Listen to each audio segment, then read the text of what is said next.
TDP అధికారంలోకి వచ్చాక అమరావతిని రాజధానిగా ప్రకటించింది. అమరావతి రాజధాని డెవలప్మెంట్ జరిగిందా లేదా? 2014లో టీడీపీ వచ్చిన తర్వాత మన రాష్ట్రం విడిపోయింది. ఎక్కడ రాజధాని నిర్మాణం చేసుకోవడానికి ఎక్కడ భూమి లేదు. రైతుల దగ్గరికి వచ్చి అప్పుడు ప్రభుత్వం రైతులను అందరినీ కమిటీలుగా ఇచ్చేసి వాళ్ళకి మనము రాజధాని నిర్మాణం చేసుకోవాలి, మనం హైదరాబాద్ నుంచి విడిపోయి యువతలకు వచ్చాము, నడి రోడ్డు మీద నుంచున్నాము, మనకి కొంత భూమి కావాలని చెప్పి కమిటీల వారుగా ఏర్పడి జేఏసీలు ఏర్పడి అందరికీ కొంతమందికి తెలిసింది, కొంతమందికి తెలియదు, కొంతమంది ఇష్టపడతారు, కొంతమంది ఇష్టపడరు భూమి ఇవ్వటానికి. తరతరాల నుంచి 4-5 తరాల ముందు నుంచి తాతల ముత్తాతల తరాల నుంచి వచ్చే భూమి ఇవ్వాలంటే అంత తొందరగా ఎవరు ఇష్టపడరు. అవన్నీ కూడా అందరికీ నచ్చజెప్పి ఒక దారికి తీసుకొచ్చి ఆ భూమి సేకరణ చేసుకోవటానికే చాలా సమయం తీసుకుందండి. దాదాపు 2 సంవత్సరాల దాకా పట్టేసింది. ఆ తర్వాత మధ్యలో ఇష్టం ఉండోళ్ళు ఇష్టం లేనోళ్ళు తలా ఒక రకం పుల్లలేస్తారు, కొంతమంది ఇవ్వకుండా అడ్డం పెడతారు. అవన్నీ కూడా సమీకరణ చేసుకొని అంతా చేసి పనులు మొదలుపెట్టి 2016లో మొదలుపెట్టారండి. సచివాలయం శంకుస్థాపన మొదలుపెట్టారు 2016లో. ఇక అక్కడి నుంచి శరవేగంగా పనులు స్టార్ట్ అవుతానే ఉన్నాయండి.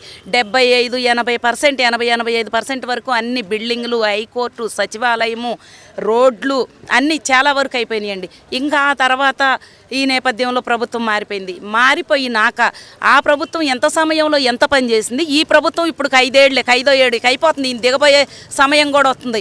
ఎక్కడ ఒక్క ఇటుక పెట్టి ఆ బిల్డింగులు ఏమైతే ఉన్నాయో అంతకు ముందు ఈయన అధికారంలోకి రాకముందు ఏదైతే ఉందో దాని నుంచి చిప్పెడు మట్టి కానీ టాపి సిమెంట్ కానీ వేయలా, పైగా కట్టెని కూల్చడం అండి.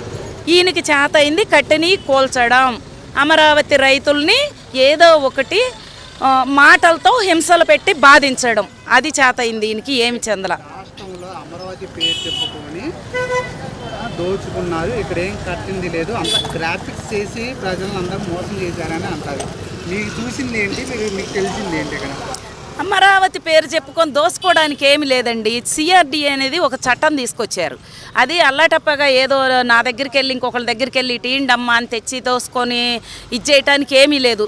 అది కూడా ఒక చట్టం ప్రకారం న్యాయబద్ధంగానే జరుగుతుంది. అది ఎవ్వరూ దోచుకోవడానికి ఏం లేదు. దోచుకున్నారని చెప్పి ఇన్సైడర్ ట్రేడింగ్ జరిగిందని చెప్పి ఈ ప్రభుత్వం వాళ్ళ మీద కేసులు పెట్టారు, కోర్టులో వేశారు, అన్నీ చేశారు. ఎక్కడా కూడా కొండను తవ్వి ఎలికిని బట్టి పట్టడం చేతకాలేదన్నట్టు ఎక్కడా కూడా ఏమి నిరూపించలేకపోయారు. ఉంటే నిరూపిస్తారు కదండి. ఏమీ దొరకలేదు, ఏమీ లేదండి, అసలుకి అది జరగలేదు. ఎందుకంటే మేము రైతులు న్యాయబద్ధంగా ఇచ్చాం. మేము రాజధాని నిర్మాణం కోసం మా దగ్గర ఎకరం భూమి ఉంటే 75% రాజధాని నిర్మాణం కోసం ఇచ్చాం, 25% మాకు ఇచ్చారు.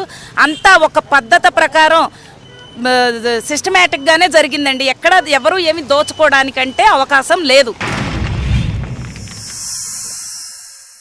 Like and subscribe Eagle Media Works.